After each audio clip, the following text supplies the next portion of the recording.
What's up guys, you read the title. We've got the Multi-Vise here, and whether you've got one of these and want a refresher or you're looking to buy one of these, hopefully this video is helpful.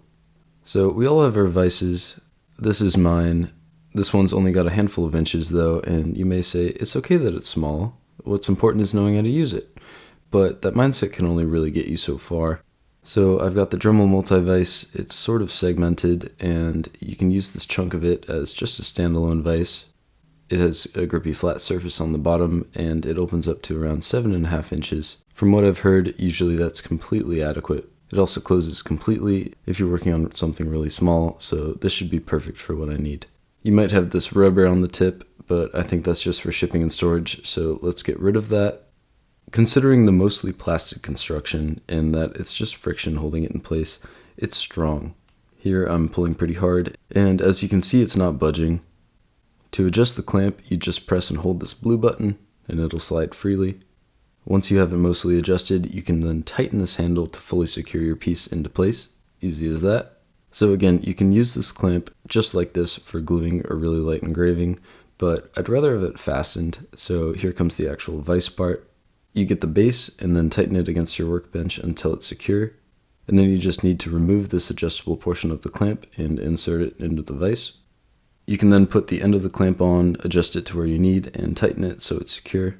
As a rule of thumb, you're not supposed to over-tighten things with Dremel products. I'm not sure what over-tightening consists of though, so do with that what you will. A big difference between this and a run-of-the-mill vise is this ball and socket joint at the base. You just need to loosen the blue collar here, and then you can position the vise however you'd like. These notches also allow you to get a little more angle if you need it. Once you have it where you want it, just tighten up that collar and you're good to go. So why would Dremel make a vise? They're owned by Bosch. Why isn't it a Bosch vise? Which they do make, by the way. Well, you can take off the clamp from the base and insert this ring thing, or tool holder adapter, whatever you want to call it. Orient it up or sideways relative to the vise. Tighten it in there. Move it to whatever angle you need. Take off the easy twist nose cap on your Dremel. Slide it in like this, and then use this blue nut to secure it in place. From there, you can tighten it further with this wrench that's included, and the Dremel is ready for use in whatever stationary orientation you want it.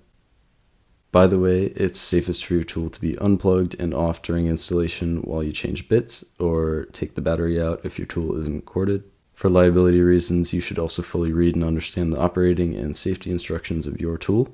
Not sure if I need to say that. I also appreciate that you can change the bits here without having to take it out of the vise. I think being able to mount the Dremel is a really neat feature because if you're in a situation where you'd rather hold the piece you're working on than hold the Dremel, you can do that. All about options here. If you tried clamping the Dremel into a regular old vise, I think that'd probably be a recipe for disaster. If you're worried about it, this thing does feel really secure. The Dremel's staying in place even with a decent amount of force on there. If you do have the clamp on the mount with a workpiece in there though, I'd probably stay away from really high impacts or pressure. Think sawing or nailing. At that point, it might get a little shaky, wear down the joint, or shift over time, but for lighter carving, it should hold just fine. Another fun feature here is you can remove that blue nut and throw in some attachments like this 576 shaping platform. If I pair that with the sanding drum, I can get a pretty accurate 45 degree or 90 degree sand. I mean, it won't be that accurate, but good enough. And it has this dovetail slot on the clamp portion, so apparently you can slot in some Dremel light and magnifier attachments. I've never heard of them, which is weird considering my unhealthy obsession with this tool, but regardless, for fine jewelry work or engravings, getting your hands on those attachments might make sense. Before you get this, I'd make sure that your tool is compatible with this vise. So the box has some info on that if you want to pause real quick, but also some tools like the 4300 aren't on there and they work just fine, like in this video. Anyways, if you're going to buy one, feel free to use the link I've put in the description, because that helps me and the channel. If you saw my Dremel bit explanation video, you probably saw that I was cutting copper and it got hot enough to melt the rubber vise grips. So I'm a little disappointed in the thermal tolerance of the grips, but they can easily be removed, so I could probably just replace them, but I'm too lazy for that since they still work fine.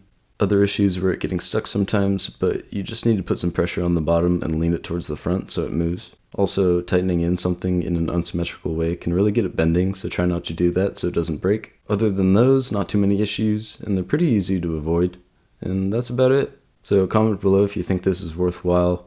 Overall, I think this is a really great multi-use vise, and it's pretty inexpensive as well. Hopefully with this I can stop getting my fingers so close to the working end of the tool. Yes, I've seen those comments. Go ahead and like and subscribe if you like this video, and comment if you found any niche uses or faults with this so other viewers can see it. Thanks so much for watching, and as always, I'll see you next time.